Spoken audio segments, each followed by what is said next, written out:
Okay. Oh, do you have it saved? I sent it to you before, but let's use the screen as it is now. So Thousand texts ago?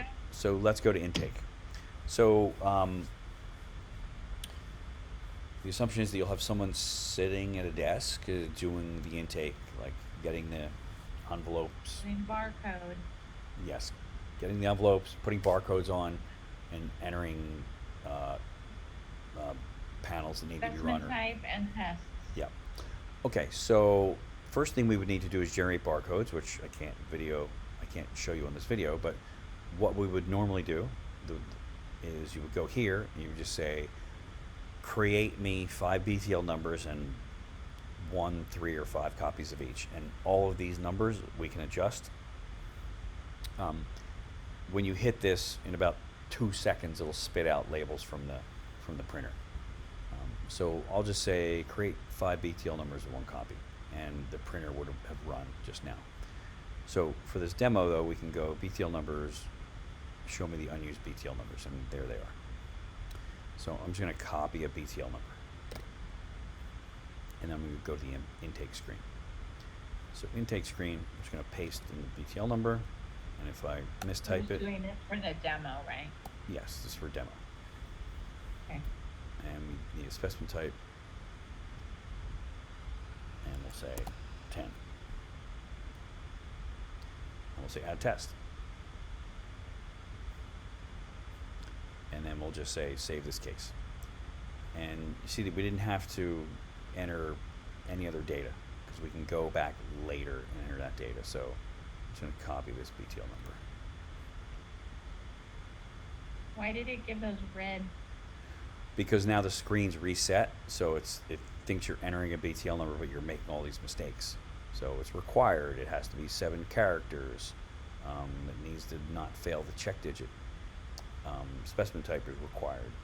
I'm not sure why it didn't show up at first, but Okay. I'll figure that out. So if I search for that BTL number, oops, I entered a period.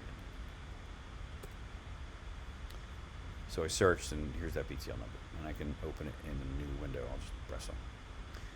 So while people are out running the tests, someone can be filling in all this data, right? Right. Like you don't need this data to run the test. You just have the sample with a label on it, and you Right. know you need to run tests on. So if we go back to the batches, if we list our batches, and if we have another batch, and we're going to build that batch, there's a 10 for BTL 2040 waiting, just sitting there waiting, right?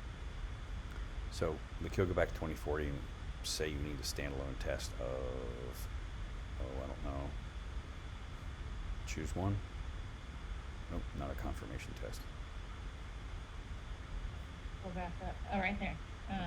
Oh, this one. Carrots the top one. Top one. Yeah. Oh, you want to add a confirmation test to it?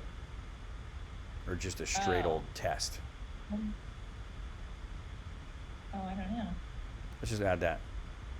We'll say add. Uh-oh. Okay. Oh, what is that? I have a mistake in the screen. Haven't looked at the screen in a while. You Anyway, need a confirmation code first. Do the um, other one. no, it won't work. I think this is broken due to some changes I made. Uh, Yes, I made some changes and didn't go back and update the screen. Because I've been really just focusing on the batch screen, oh, okay. the data entering. Um, so if we go back here, oh, oh, we already have this batch built because this is the batch where all the confirmation tests are in. Okay. So that was intake. That's how you get a. I mean, sorry. Okay. So it got you. So if we go look at this batch, we build a batch. We did intake on 2040, and there it is, right? So we would just add it to this batch and start a new batch. That individual test intake, adding tests later at the intake seems to be broken, which is easy. I'll get that fixed, of course. So adding tests from the BTL screen.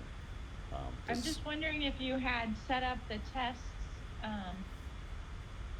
by analog versus confirmation. And that's why it wasn't working, because you were choosing an analog. No, this screen here, so we're looking at the BTL, right, where you enter the Yeah. patient data. You can just add random tests here, and this little mechanism is broken for some reason. I'm not sure why. I made so many Okay. changes to support the batch entry screen that it broke Yeah. this. So I'm sure it's a simple matter to just fix it. But the intake screen, Okay. as you saw, seems to work. Let's go grab another BTL Yeah. number. We'll look at the unused BTL numbers. So we lost one to copy this one.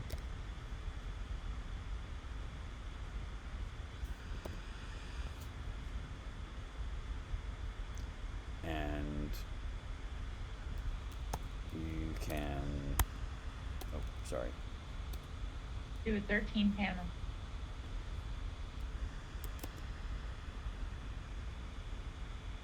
And at intake, we can also just select any random test. Obviously, this box needs to be resized. So if I just pick, So if you just start typing in M, then it gives you only the M's. Oh. it gives no? you anything with M in it. And I can make this work however you want. Like, if you always know the code, we can go by the code. But so if I type METH, you get that.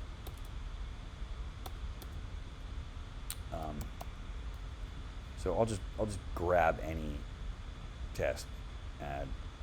So you see these two tests are going to be added to this intake. Let's just pick another random one just to have some more out there. Okay, so we're going to add 3 tests to this BTL number of 57. We'll just say save case. Now, if we go back to our batches and we say build this batch, you can see these tests are just sitting out here, and you can filter this list just based on the test code, right? So if you just want to run 13s, you just select all the 13s and run them. Or if you just want to run this one, you can just select all of those and run them all. Okay, Tracy? Okay. I think that's a long enough, boring video.